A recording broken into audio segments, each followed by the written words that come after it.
Mike McClure, you dominated like Denver did last night. What's your biggest takeaway from the Nuggets Game 1 win?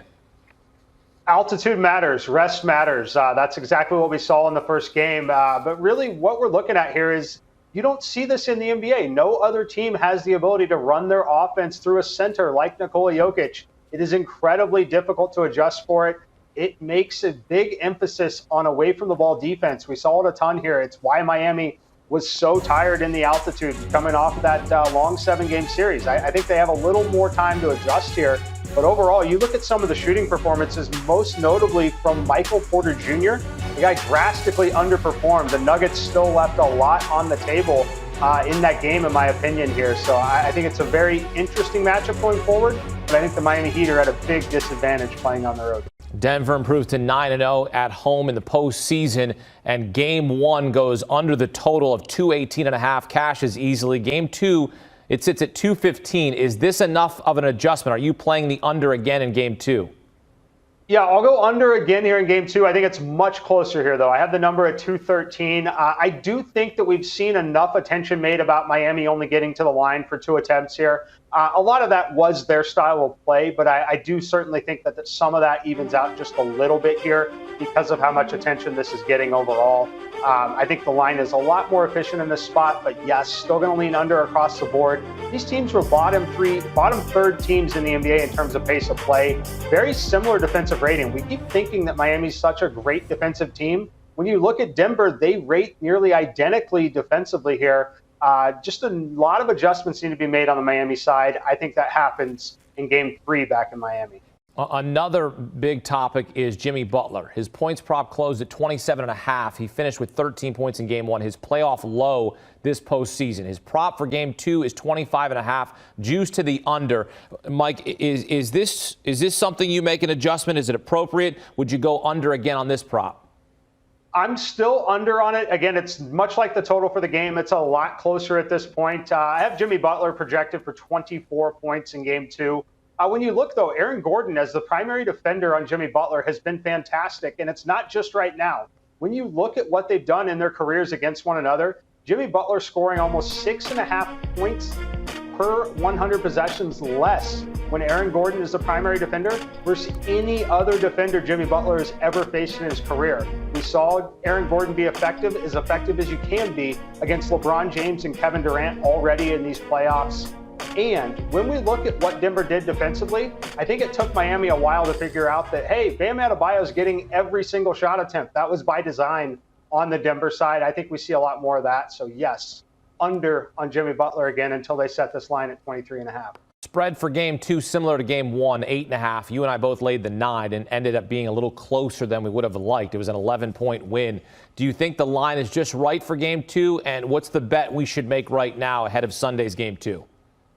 I do think it's right now. I think that anytime you get closer to double digits in a finals game, you're going to see some buying there, especially with the track record Miami has, the coaching staff that they have. They do make some adjustments. I think the most interesting thing here, though, that game was never really in doubt. I found it very interesting the way Spoelstra made some of those later fourth quarter adjustments, maybe tipping his hand a little bit with what they're doing with Haywood Highsmith, who certainly played more. Max Strus didn't play at all in that fourth quarter here.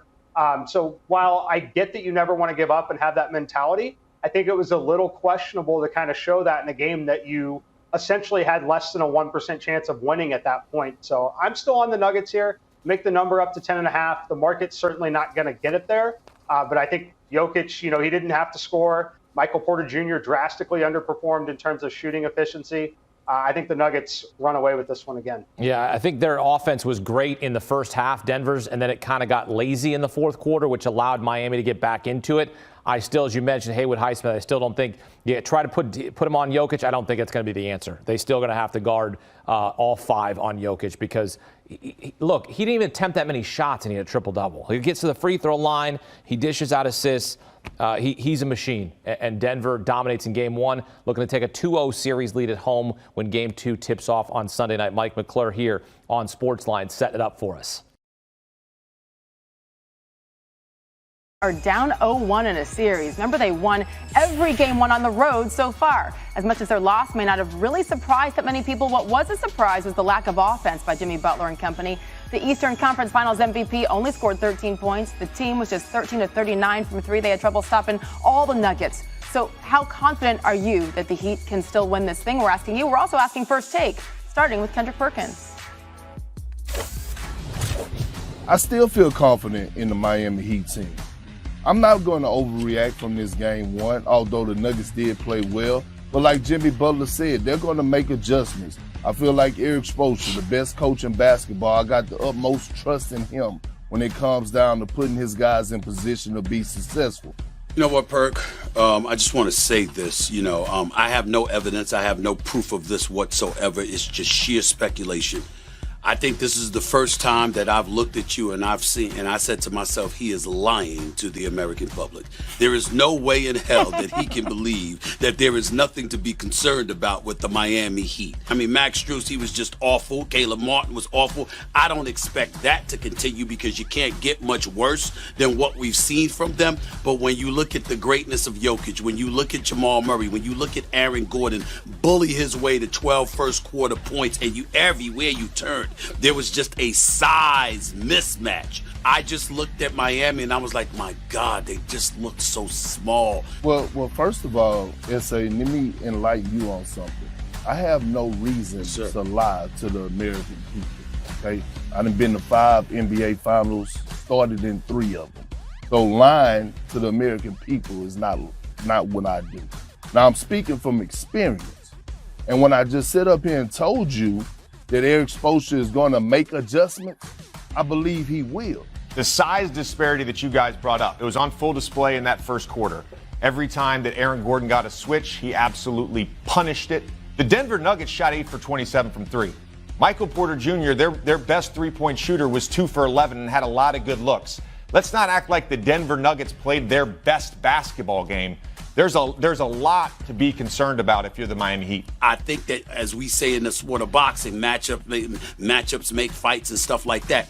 This is a matchup that just seems very, very daunting, to say the least, for the Miami Heat. Can't argue with that. Here's the thing. According to the odds at Caesar Sportsbook, Game 2 could look a lot similar. Nuggets, pretty heavy favorites to take that 2-0 series lead. You've heard this stat before, right? Winner of Game 1 of the finals has gone on to win 70% of the time. Teams up 2-love have gone on to do so 86% of the time. So, yes, a lot of work to do for Spo and company. We're going to have Aaron Dolan back with us a little bit later for more. Looked at Miami and I was like, my God, they just look so small. They fight, they never quit, and we just wanted to get the first punch. Here we go. Let's take you back to the Mile High City. Game 1 in the books. Heat and Nuggets. Here we go. What an opening game it was. This is the first finals appearance for the Nuggets ever. For the Heat, it's their 7th, all since 2006 when they won a championship. Most in the NBA in that span, by the way, 6 of them. By the way, under Eric Spoelstra. So early first quarter, Nikola Jokic, the pass to Aaron Gordon, who throws it down. Jokic finding his teammates really all quarter. Later on, to Jamal Murray for the dunk. So Nuggets up by 4. That this was the beautiful thing is you expect Jokic to be Jokic, but when he made sure and got his teammates involved like Michael Porter Jr., Jokic had 6 assists in the first quarter, tied for the most in the first quarter of an NBA Finals game of the last quarter century. They're up by 9 after 1. Would it continue? About 6 to go. Jokic doubled in the post, but he spins. Fires to Bruce Brown in the corner for 3. So they're back up by 9. Now up 11, and Jokic driving right through Cody Zeller. Oh, goodness. Nuggets extend the lead there to 13 as he was just having his way in every way. To Jokic here, and then how about the nice bounce pass to Gordon, who goes off glass. That's a 15-point cushion for the home team. Jokic to Murray, and he was pretty much wide open at the top of the key. 10 assists in the first half for the 2-time MVP. Nuggets back up 15, and then this time Murray to Jokic. Okay, yeah, I can still score. First player with 10 points, 10 assists, and 100% shooting in any half over the last 25 postseasons. Nuggets up 59-42 at the half. So you kind of got a vibe in the first half for how the Denver Nuggets came out to play, and it continued after the break. Nailing the 3. How about that pass by Jamal Murray, too? So good to see Murray healthy after a couple of years of injuries in the postseasons, and what a difference he has made for this Denver team. They're up by 16 points here, guys. Murray hits it to Brown, who nails it from downtown. Murray and Jokic scoring or assisting on 69 points through three quarters. Miami has scored just 63 through three. Perspective for you. A very different looking Miami team. You got to give credit to the Nuggets on that. Heat's down 16 here. Kyle Lowry trying to pull him back in. He's been there, done that. He helped Toronto win a title a couple years ago. They cut the lead to 13, and then one more time. Why not? So good start to the fourth, an 11-0 run by the Eastern Conference champs. Nuggets, though, answering back. Their next time down